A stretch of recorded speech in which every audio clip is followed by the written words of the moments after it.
Ага эч кандай айырмасы жок. Сен канча акча тауып атасың, ким каяка барып атасың, Европага барып атасың, эмне кылып атасың.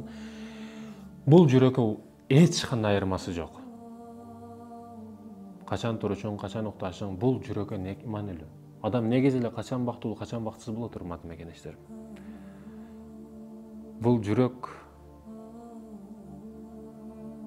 Раббысын тапкан учурда. Билесизби, Европага чыгып эс алабыз, ар жерлерге барып эс алабыз, бирок эс алгандай болбойт адамдар бүгүн дагы. Себеби аны кармап турган артыдагы чала иштери бар. Ой санасын бүтүрбөгөн кылмыштары бар, күнөөлөрү бар. Багы эс алуу дагы аны эс алдырбай жатат да.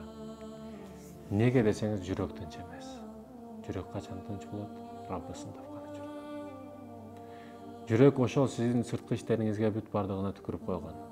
Канча акча табасыз, канча эмне иш кылып атасыз, айлыгыңыз канча, буга маани бербейт жүрөк. Жүрөк руханий жактан азыгы да. Качан Раббысын тапкан учурда бул бактылуу болот. Ошондуктан урматтуу мекенештерим, маани берели жүрөгүбүзгө.